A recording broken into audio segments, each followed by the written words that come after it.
जी, अस्सलाम वालेकुम नाज़रीन। हमद चीमा आपकी खिदमत में हाज़िर है एक नई वीडियो के साथ।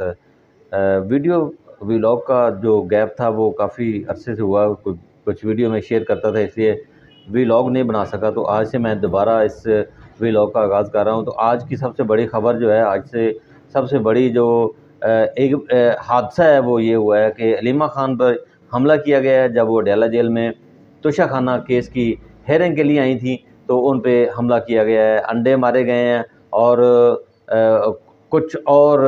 तो नाज़रीन, ये आपने देखा है कि ये बात रुकने वाली नहीं है, ये बात बड़ी लंबी है और इसके पीछे बैकग्राउंड जो है वो कहीं और से जाके मिलता है। और फिर सियासी जमातें जो है उनका थोड़ा-सा जो इस वक़्त हुकूमत के अंदर मौजूद हैं, वो सारा इल्ज़ाम उन पे जाता है कि उनकी वजह से ये हुआ है। अब देखें ना, जो वीडियोज़ मैं आपको दिखाऊँगा, जो फ़ोटोज़ मैं आपको दिखाऊँगा और आप देख भी रहे होंगे, साथ-साथ चल भी रही हैं, तो इसमें साफ़ नज़र आ रहा है, गाड़ी का नंबर साफ़ नज़र आ रहा है। वो ख़वातीन, जो 2 ख़वातीन बताई जा रही हैं, उनके साथ एक मर्द भी है, वो भी आपको तस्वीरों में मैं आपको दिखा रहा हूँ, वो मौजूद हैं। इसके बावजूद कि वो पुलिस के यानी सरपरस्ती के अंदर वो वहाँ से भागने में कामयाब हुई हैं। तो इसके बाद पीटीआई के वर्कर्स का जो इश्तिहार में आना, ये एक आम सी बात है। ये वो उनको आना भी चाहिए था और वो आए भी हैं।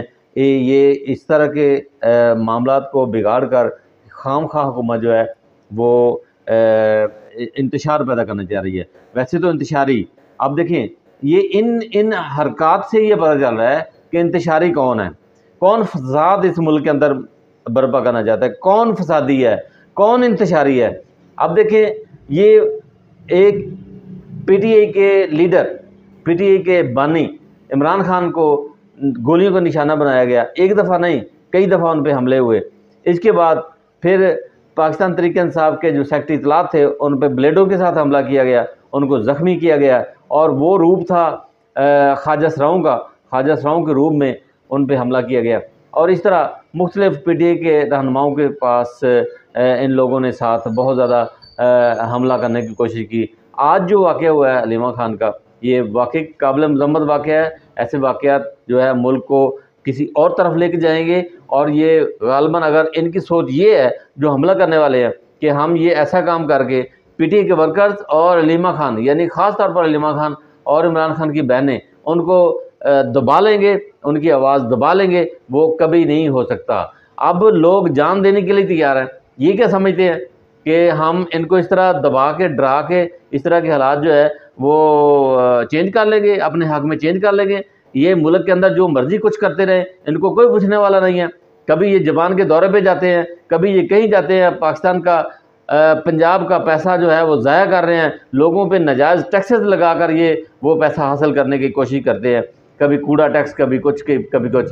ये पहले ही लोग जो है वो बेरोज़गार हो गए हैं, पहले से लोग जो है वो परेशान हैं, ऊपर से ये उन लोगों को और ज़्यादा परेशान कर रहे हैं।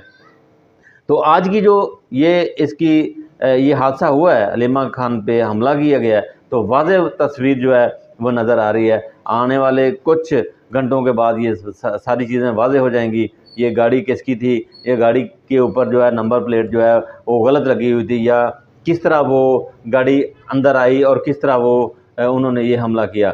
अब बात ये नहीं है, बात ये है कि ये हलीमा खान को तोड़ना चाहते हैं, कभी उनके बेटे को गिरफ़्तार करते हैं, कभी उन पे हमला करते हैं, कभी उनकी गाड़ियाँ रोकी जाती हैं, कभी उनको मुलाकात नहीं करने दिया जाता है। अब हलीमा खान ने ज़ोर दे के ये बात की है कि अब मैं खान का पैगाम हर सूरत में बाहर आकर दूँगी और ये अमल रुकने वाला नहीं है। ये इन लोगों को जो इस वक़्त गवर्नमेंट के अंदर मौजूद हैं, जो नाजायज़ हुकूमत है, फ़ॉर्म 47 की हुकूमत है, इनको लोगों ने वोट नहीं दिए और फिर भी ये हुकूमत कर रहे हैं। और फिर ये इस तरह के